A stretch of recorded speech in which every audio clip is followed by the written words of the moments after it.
Memasuki bulan suci Ramadan yang tinggal beberapa hari lagi, harga sejumlah bahan pokok mengalami kenaikan. Tidak hanya minyak goreng, harga bumbu dapur hingga daging ayam dan daging sapi juga ikut naik. Kenaikan harga mulai terlihat terutama pada komoditas bumbu dapur, seperti bawang merah, bawang putih, cabai merah, dan telur. Harga bawang putih misalnya naik Rp5.000 dari harga normal. Sementara telur harganya naik Rp2.000 per kilogram. Kenaikan harga ini juga terjadi akibat minimnya pasokan yang diterima oleh pedagang.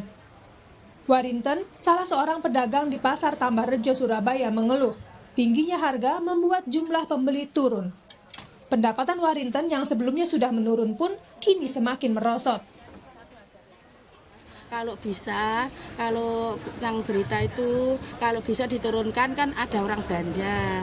Kalau diturunkan, nah semuanya ini menaik semua, tapi orang belanja itu tidak ada.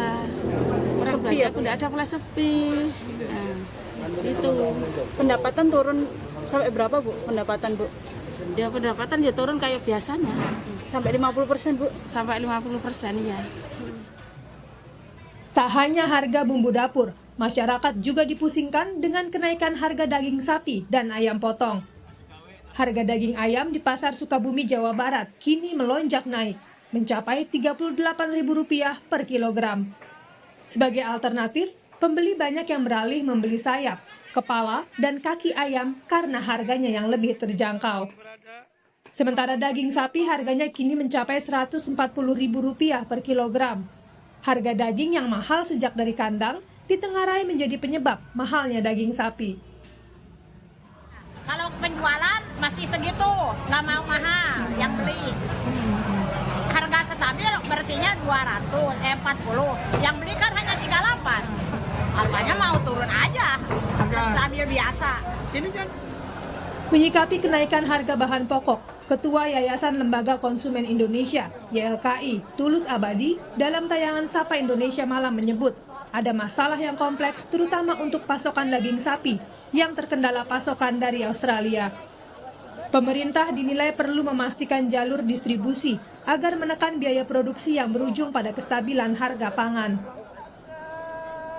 Tapi yang terpenting adalah bagaimana pemerintah menjaga stabilitas pasokan. Misalnya pemerintah harus mengulik gangguan-gangguan jalur distribusi mana yang kira-kira menjadi biaya tinggi, ya, apakah ada pungli di satu tempat atau ada pihak-pihak yang mencoba bermain dan seterusnya. Tetapi ini juga kalau kita lihat juga dipengaruhi oleh kenaikan berbagai biaya infrastruktur, misalnya tarif tol itu kan juga naik, ya. Kemudian juga mungkin kenaikan BBM yang solar dan segala macam itu bisa berpengaruh dan kemudian dibebankan kepada biaya barang tersebut. Nah, oleh karena itu, ini saya kira tugas pemerintah harus mencari jalan keluar, poin-poin mana yang kira-kira bisa dieliminir sehingga bisa menekan biaya produksi.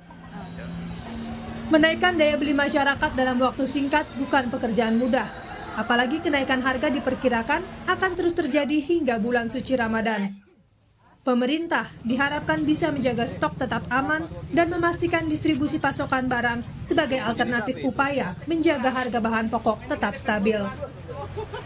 Tim Liputan, Kompas TV.